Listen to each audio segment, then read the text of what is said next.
বন্ধুরা, আজ আমার শ্রী শ্রী ভাগবত গীতার অষ্টম অধ্যায়ের নবম দিন পড়ছি, শুনুন।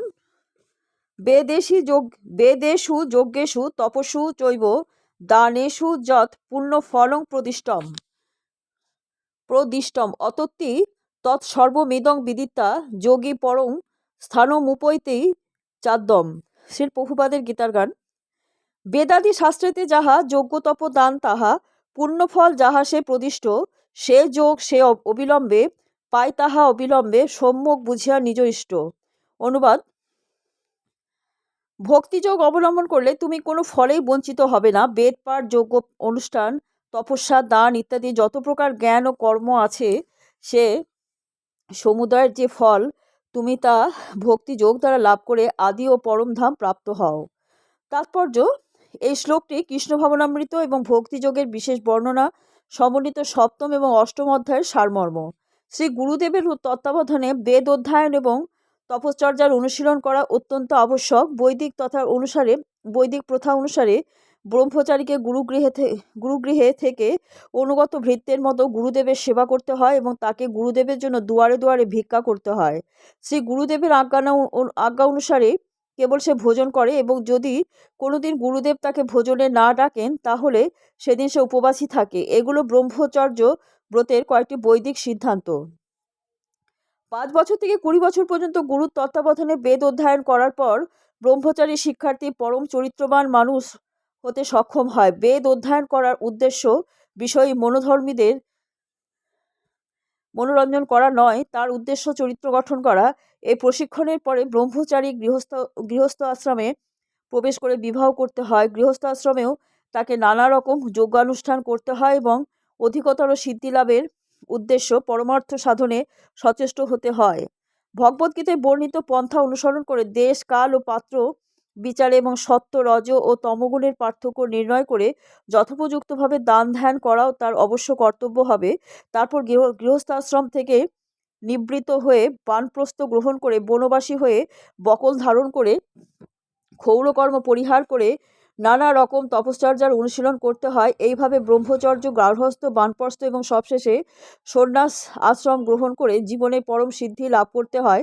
এইভাবে যারা বৈদিক নির্দেশ অনুসারে সুনিয়ন্ত্রিত জীবনযাপন করেন, তাদের মধ্যে কেউ কেউ স্বর্গলোকে গমন করেন এবং তারপরে আরও উন্নতি সাধন করার পরে পরব্রহ্মে নির্বিশেষে ব্রহ্মজ্যোতি অথবা বৈকুণ্ঠলোকে বা কৃষ্ণলোকে পরম মুক্তি লাভ করেন। বৈদিক সাহিত্যে এই পথের দিক দর্শন করানো হয়েছে, কিন্তু কৃষ্ণ ভাবনামৃতের সৌন্দর্য এতই অনুপম যে কেবল ভগবানকে ভক্তি করার একটিমাত্র সাধন চর্চার মাধ্যমে এই সমস্ত আশ্রম এবং বৈদিক কর্মকাণ্ডের সমস্ত আচার অনুষ্ঠান অতিক্রম করা যায়।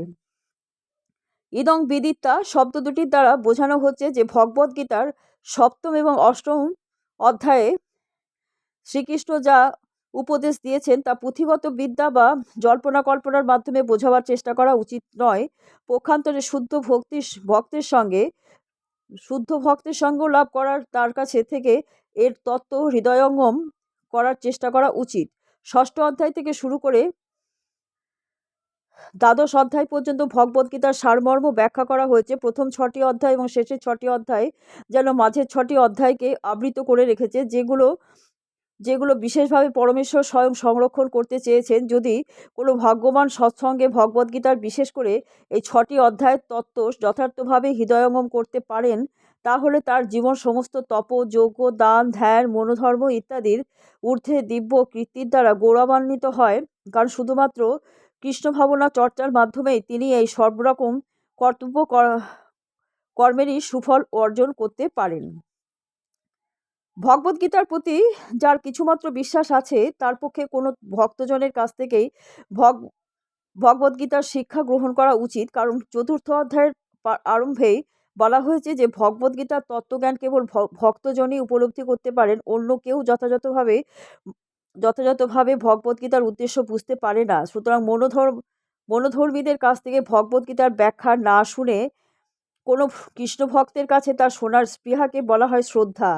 যখন কেউ কোনো ভক্তের সন্ধান করতে থাকে এবং অবশেষে ভক্তের সান্নিধ্য সঙ্গ লাভ করতে সক্ষম হয়, তখনই তার পক্ষে যথাযথভাবে ভগবদ্গীতার চর্চা এবং উপলব্ধির সার্থক প্রচেষ্টার সূচনা হয়। সাধুসঙ্গের প্রভাবে ভগবত সেবায় প্রবৃত্তি জন্মায়। এই ভগবত সেবার ফলে শ্রীকৃষ্ণের নাম রূপ লীলা পরিকর ইত্যাদি হৃদয়ে স্ফুরিত হয় এবং সম্পূর্ণরূপে এই সকল বিষয়ে ভ্রান্তি এবং অনর্থের নিবৃত্তি হয়। এইভাবে সমস্ত সংশয় ভ্রম দূর হলে গীতা অধ্যয়নে মনোনিবেশ হয়, অত্যন্ত আনন্দদায়ক হয় এবং কৃষ্ণ ভাবনার প্রতি অনুরাগ এবং ভাবের উদয় হয়। আরও উন্নত স্তরে শ্রীকৃষ্ণের প্রতি পূর্ণ প্রেমানুরাগের উদয় হয়। এই স্তর থেকে সেই পরম অবস্থার শুরু হয়, যেই স্তরে ভক্ত পরব্রহ্মে অবস্থিত শ্রীকৃষ্ণের গোলক বৃন্দাবন ধামে প্রবিষ্ট হয়ে চিন্ময় নিত্য শাশ্বত আনন্দ লাভ করেন। ভক্তি বেদান্ত কয় শ্রীগীতার গান শুনে যদি শুদ্ধ ভক্ত কৃষ্ণগত প্রাণ। এতে শ্রীমদ্ ভাগবতের অক্ষর ব্রহ্ম যোগ বিষয়ক 8ম অধ্যায়ের শ্রী ভক্তি বেদান্ত তাৎপর্য সমাপ্ত। বন্ধুরা, আজকে এই পর্যন্ত। কালকে আপনাদের আবার পড়ে শোনাবো।